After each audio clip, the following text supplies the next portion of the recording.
जय मिथिला जय मैथिली। हम आरती मिश्रा समस्त मिथिलावासी के गोर लगै छी और हमर ब्लॉग में अहाँ सबके स्वागत यऽ। तऽ बतायब अहाँ सबके जे केहन ब्लॉग लागैए हमर, और आशा करै छी जे अहाँ सब ठीक हैब, हमहूँ ठीक छी। और आशा करै छी अहूँ सब अपना घर में सब ठीक हैब, स्वस्थ हैब, मस्त हैब, अपन अपन काज में सब व्यस्त हैब। एखन किछु काज ज़्यादा छै, किया तऽ एखन साग सब्जी ज़्यादा रहै छै, तऽ एखन कनी साग लए कऽ काज ज़्यादा भए जाइ छै। देख सकै छी हमरा घर में बोरा में आनलखिन हँ सब्जी, मतलब तरकारी। तऽ देख सकै छी वएह बोरा हम खोलि रहल छी, जे पता नहीं कोन भोज भात छै की छै। जहिया आनै छै तहिया बोरे में आनै छथिन।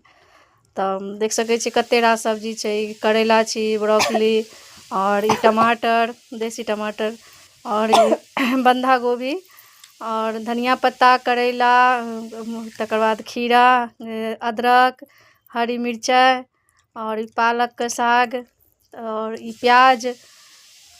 एखन साग सब एखन ज़्यादा रहै छै तऽ काज कनि बढ़ि जाइ छै। नवका आलू छी, और देख सकै छी नवका आलू छी, और बोरो में छै, मतलब प्याज पन्नियों में छलै और बोरो में छलै, मतलब ज़्यादा प्याज लए लेने छलखिन। और आनै छथिन तऽ अहिना बोरे में आनै छथिन। फेर फूल गोभी छै, ई मेथी के साग, बथुआ के साग। तऽ देखै छियै कते सब्जी आनलखिन हँ। तऽ ई हम भोरे भोरे मतलब राति में आनलखिन, तऽ भोर में फेर सबटा के जगह लगेलहुँ। तऽ देख सकै छी अहाँ सब, अहूँ सबके घर में अहिना बोरा में सब्जी अबैए कि? हमरा तऽ हँसी लगैत रहै जे हनुमान जी जेना आनि लै छथिन सब्जी। तऽ केहन लागल हमर वीडियो तऽ बतायब अहाँ सब। जय मिथिला जय मैथिली।